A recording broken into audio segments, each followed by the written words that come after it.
Mapagpalang araw po sa ating lahat. Ang aking pong bahagi ngayon ay mula sa Aklat ng Mga Bilang, Kabanata 7, Talata 1 hanggang 17. Ang mga handog sa pagtatalaga sa altar.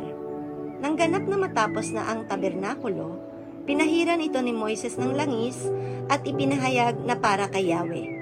Gayon din ang mga kagamitan doon, ang altar at ang lahat ng kagamitang ukol dito.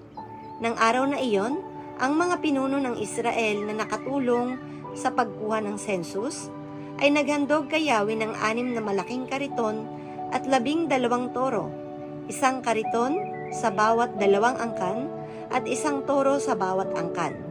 Sinabi ni Yahweh kay Moises, "Tanggapin mo ang mga handog nilang ito upang magamit sa paglilipat ng tuldang tipanan. Ipagkatiwala mo ang mga ito sa mga Libita ayon sa kanilang nakatakdang gawain." Kinuha nga ni Moises ang mga kariton at toro at ibinigay sa mga Libita. Ang 2 kariton at 4 na toro ay ibinigay niya sa mga anak ni Gershon. Ang 4 na kariton at 8 toro ay ibinigay niya sa mga anak ni Merari. Ang lahat ay nasa ilalim ng pamamahala ni Itamar na anak ni Aaron. Hindi na niya binigyan ang mga anak ni Kohat, sapagkat sila ang nagpapasan ng mga sagradong bagay kapag inililipat ang mga ito. Ang mga pinuno ng Israel ay nagdala rin ng kani-kanilang handog para sa pagtatalaga ng altar. Dahil dito, sinabi ni Yahweh kay Moises, "Sabihin mo sa kanila na sa loob ng 12 araw ay tigi 1 araw sila ng paghahandog para sa pagtatalaga ng altar." Ganito ang pagkakasunod-sunod ng kanilang paghahandog.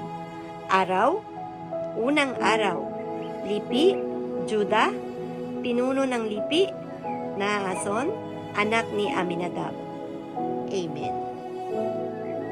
Sa mapagpalang araw po sa ating lahat, narito po ang aking daily devotion sa book of Bilang,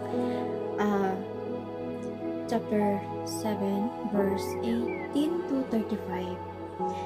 Nang ikalawang araw, si Netanel na anak ni Zoar, na pinuno ng tribo na ni Isakar ang nagdala ng handog.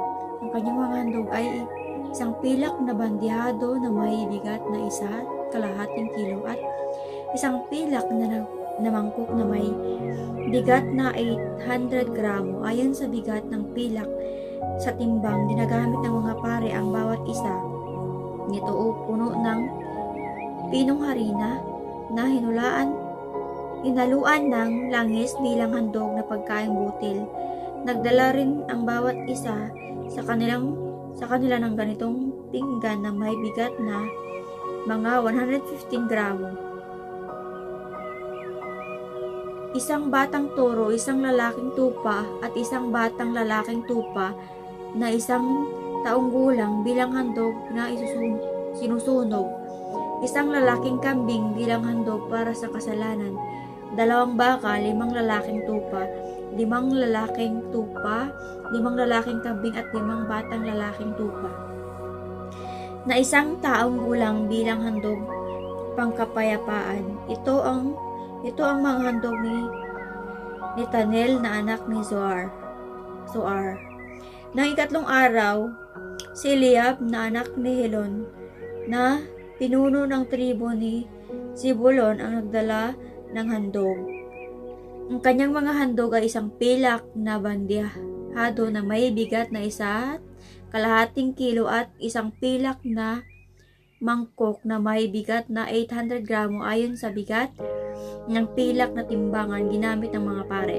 Ang bawat isa nito ay puno ng pinong harina na hinaluan ng langis bilang handog na pagkaing butil. Nagdala rin ang bawat isa sa kanila ng isang gintong pinggan na may bigat na mga 115 gramo na puno ng insenso.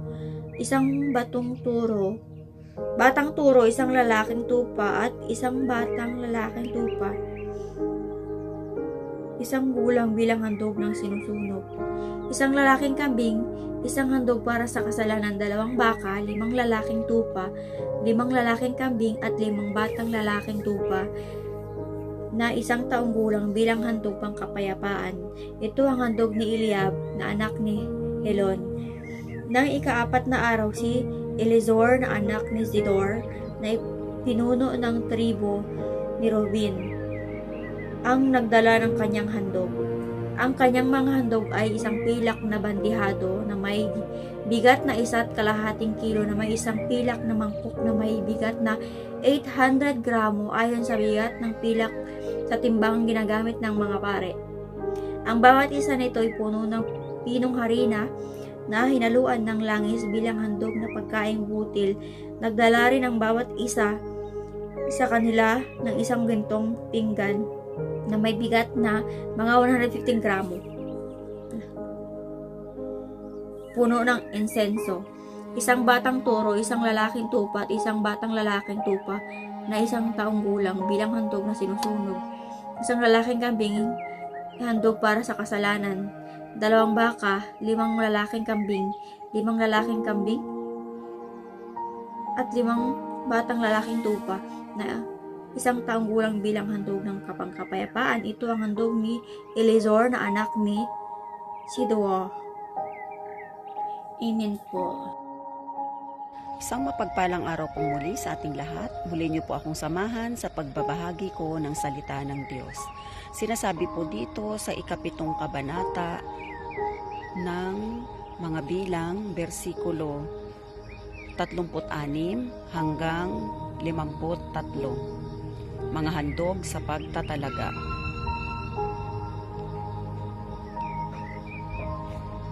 Nang 5 araw, si Selumel na anak ni Zurishaddai na pinuno ng tribo ni Simeon ang nagdala ng kanyang handog.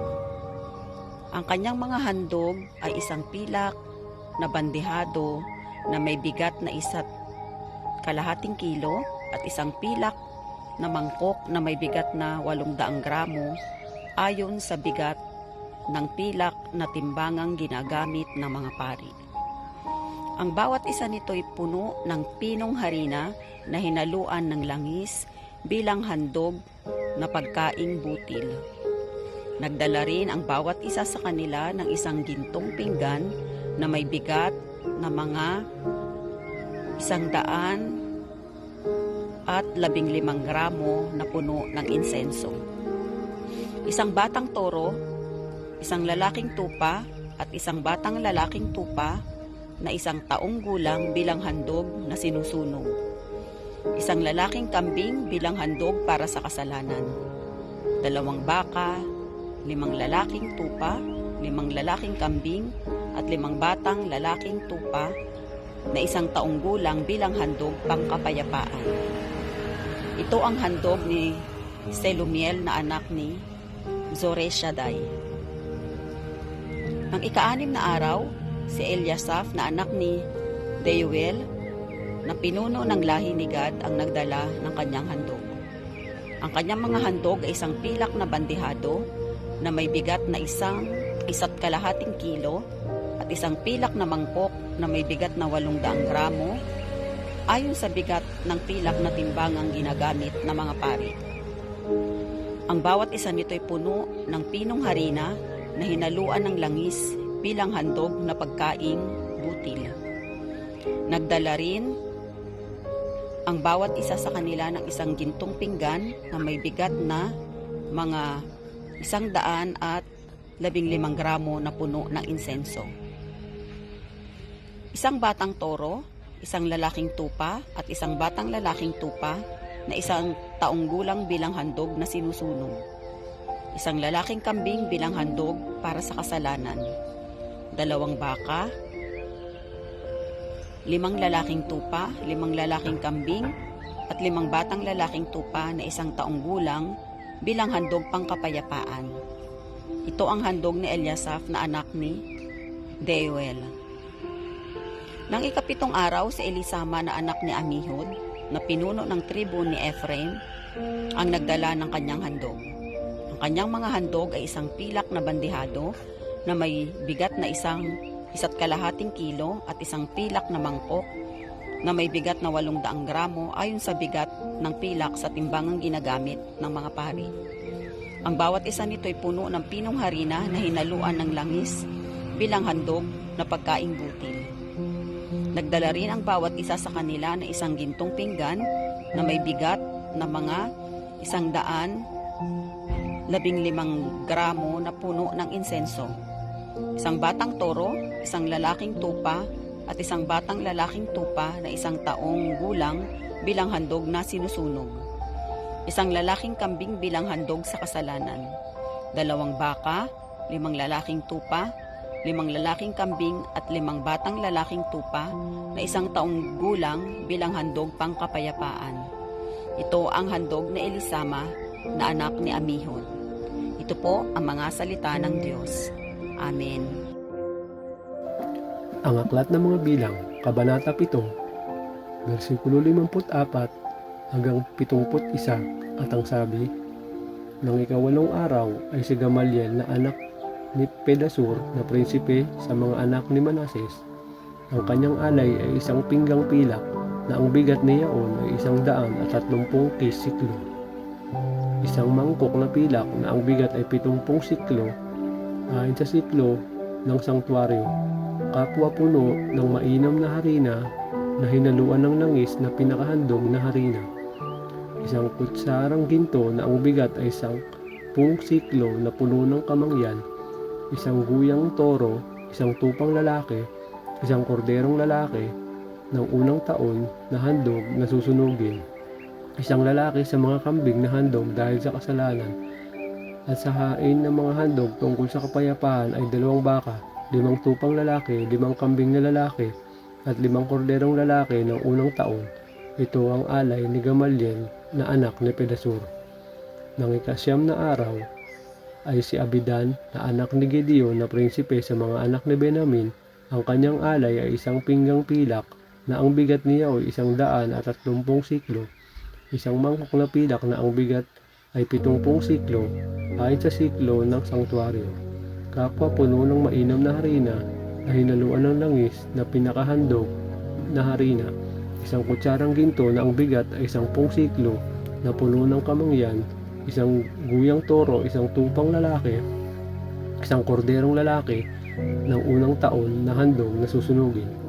1 lalaki sa mga kambing na handog dahil sa kasalanan, at sa hain ng mga handog tungkol sa kapayapaan ay 2 baka, 5 tupang lalaki, 5 kambing na lalaki, at 5 korderong lalaki ng unang taon. Ito ang alay ni Abidan na anak ni Gideon. Nang ika-10 araw ay si Ahiezer na anak ni Amisaday na prinsipe sa mga anak ni Dan.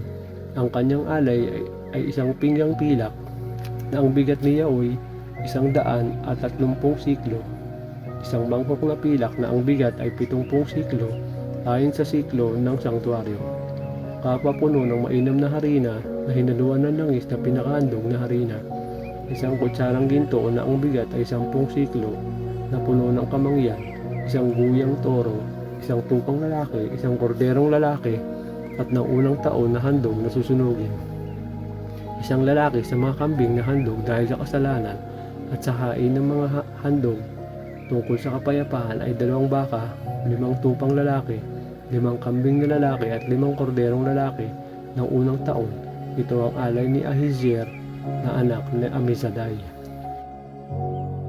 Our devotion for today is from the book of Numbers, chapter 7, verse 72 to 89. Nang ika-11 araw ay si Pagiel na anak ni Okran na prinsipe sa mga anak ni Aser. Ang kanyang alay ay 1 pinggang pilak na ang bigat niya ay 130 siklo. 1 mangkok na pilak na ang bigat ay 70 siklo. Ayon sa siklo ng santuaryo, kapwa puno na mainam na harina na hinaluan ng langis na pinakahandog na harina. 1 kutsarang ginto na ang bigat ay 10 siklo na puno ng kamangyan. 1 guyang toro, 1 tupang lalaki, 1 korderong lalaki na unang taon na handog na susunugin. 1 lalaki sa mga kambing na handog dahil sa kasalanan. At sa hain ng mga handog tungkol sa kapayapaan ay 2 baka, 5 tupang lalaki at 5 kambing na lalaki at 5 korderong lalaki na unang taon. Ito ang alay ni Pagiel na anak ni Okran. Nang ika-12 araw ay isa Ahera na anak ni Enan na prinsipe sa mga anak ni Neftali. Ang kanyang alay ay isang pinggang pilak ng bigat niya ay 130 siklo, isang mangkok na pilak ng bigat ay 70 siklo, ayon sa siklo ng santuario, kapwa puno ng mainam na harina na hinaluan ng langis na pinakahandog na harina.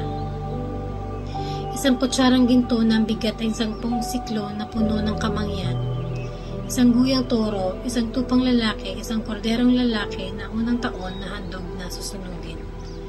Isang lalaki sa mga kambing na handog dahil sa kasalanan, at sa hain ng mga handog tungkol sa kapayapaan ay 2 baka, 5 tupang lalaki, 5 kambing na lalaki, at 5 korderong lalaki ng unang taon, at ito ang alay ni Ahira na anak ni Enan.